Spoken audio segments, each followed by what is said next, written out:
আজকে আমাদের ছোট সোনামণি মানে আমার বড় ভাসুরের ছেলে ওমকারের অন্নপ্রাশন। তো আমরা সকাল সকালই উঠে সাজুগুজু করে রেডি হয়ে চলে এসেছি আমাদের গ্রামের বাড়িতে। সেখানেই মূলত আজকের এই অনুষ্ঠানটি হবে। প্রথমে আমরা ভেবেছিলাম যে এখানেই মূল অনুষ্ঠানটা হবে, কিন্তু পরে এখানে এসে আমরা জানতে পারি যে আসলে অনুষ্ঠানটা এখানে না, এখান থেকে একটু দূরে মা তারা মন্দিরে সেখানে অনুষ্ঠানটি হবে। তো সবাই আমরা সেই উদ্দেশ্যেই রওনা দিয়েছি। এখন এখান থেকে আমরা অটোতে করে সবাই মিলে মা তারার বাসায় যাব এবং সেখানেই মূল অনুষ্ঠানটি হবে।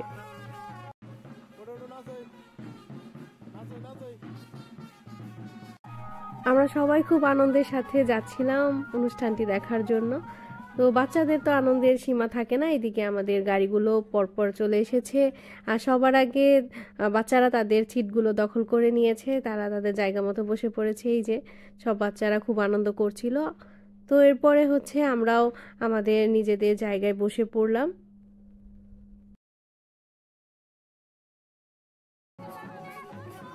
কথা বলতে বলতে আমরা মা তারা মায়ের মন্দিরে চলে এসেছি। এখানে সবাই আশেপাশের লোকজনও ভিড় জমিয়েছে তাকে দেখার জন্য। এখানে বরণের কাজ চলছে, সবাই মিলে আনন্দের সাথে তাকে বরণ করছে।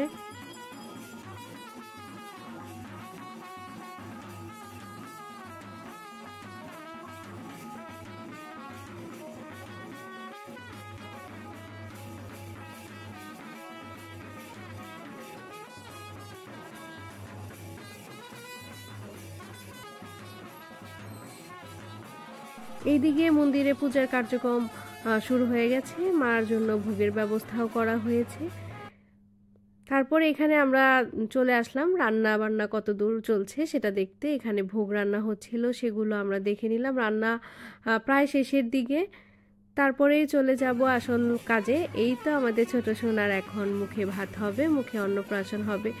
ও কিন্তু খুবই লক্ষ্মী, একটু কান্না করছিল না, সব কিছুই দেখছিল, আনন্দই করছিল। এখানে বেশ কিছু নিয়ম কানুন আছে, সেগুলো এখন পরপর পালন করা হবে।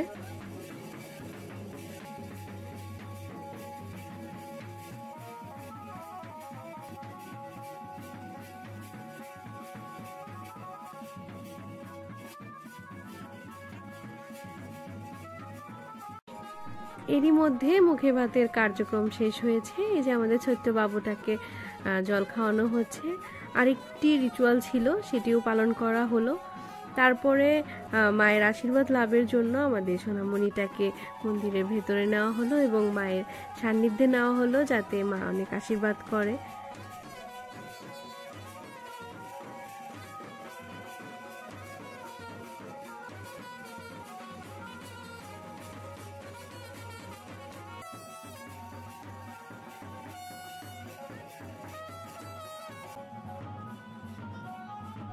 এভাবেই সারাদিন নানা আনুষ্ঠানিকতার মধ্য দিয়ে আজকে আমাদের দিনটি খুবই ভালো কাটলো। ধন্যবাদ সবাইকে।